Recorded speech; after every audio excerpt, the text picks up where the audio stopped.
ချစ်တို့ရေပြောတရားလေးရှိလို့ကျုပ်စီကိုလေ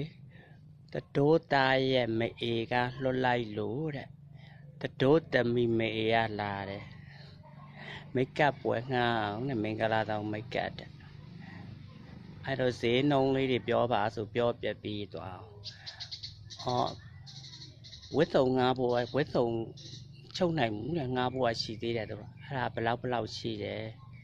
ဘယ်မှာငှားပေးမယ်ပေါ့အဲ့ဒါပြောတော့တို့တာရဲ့မေကဟိုးဆက်ပြီးတော့လှမ်းပြောပြအောင်ဈေးနှုန်းလဲကြိုက်တယ်ရတယ်ကျမတို့လာရင်တန်းပေးမယ်ပေါ့အဲ့ဒါနဲ့ပဲမပြီးပြန်ဘူးတို့သမီးမေကအတွင်းလာစပိန်လေးနဲ့အတွင်းလာပြီးတော့ဈေးတွေစစ်လိုက်ဟိုပြောလိုက်ဒီပြောလိုက်ဆရာငွေကဘယ်သူပေးမှလဲတို့တာမေကပေးမှတဲ့အေးဆိုပြီးတော့တို့တာမေလာခဲ့ပါအောင်တဲ့ဆိုတော့ဆိုင်ကယ်နဲ့သွားလဲရဓာတ်စီဘိုးတွေကုန်အဲ့လိုလဲသွားလဲပြီးရောဟိုလဲရောက်ကောကက်ဆီယံငွေလေးပေးအောင်ဘယ်လေးပဲရွေးကျင်းနတ်လားဘယ်နေ့ပဲရက်ကျင်းနတ်ပါတယ်ကျမတို့လာရင်ပေးပါမယ်ဆိုတော့အေးပါနဲ့တို့လာရင်တပုံနဲ့ပေးရင်ပြီးတာပဲဆိုပြီးတော့ပြန်လာတယ်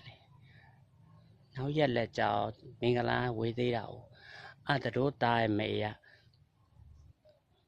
တို့သမီးမေရဲ့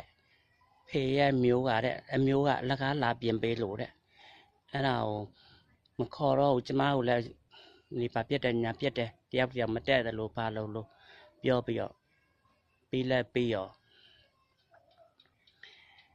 မငားတော့ပေါ့အေးပါဆရာငွေလည်းယူထားတာမဟုတ်တာပဲနေပါစေလို့ပြောလိုက်တယ်နောက်ရက်လက်ကြောင်သူဆရာငွေပြပဲကလေးကမာတွေလောက်နေတာသိတာပေါ့နောက်ရက်ကြောင်ဘာလောက်လဲဆိုတော့ဘယ်ငှားလဲဆိုတော့ရွှေတူးတွေဝေးပြီးတော့ပရာဟိတတင်နန်းမိတ်ကပ်အလကားတွေအားတွေရပြီးတော့တငယ်ထောင်ကပြီးရောဆိုပြီးမျက်ခုံးမွေးတောင်ဖြောင်းမစွတ်တတ်တဲ့ကျုပ်ချီချိုချီကြထွက်သွားတဲ့အချောင်းမကိုခေါ်တာတဲ့ကျုပ်ကလည်းဟဲ့ငါတဲ့များအစင်မြင့်နေသလားဘယ်ကအစင်တန်းနေပါလိမ့်ဘလို့မိတ်ကပ်ဆရာတွေပါလိမ့်နဲ့နားထောင်နေတဲ့ပိဋကကြတော့အဲ့ချီချိုချီကြထွက်သွားတယ်မျက်ခုံးမွေးဖြောင်းတော့မစွဲနိုင်တဲ့အချောင်းမကိုခေါ်ပြန်နာတဲ့တပည့်6ပြားရတယ်တဲ့တငယ်ထောင်ကပြီးရောသူဟာတဲ့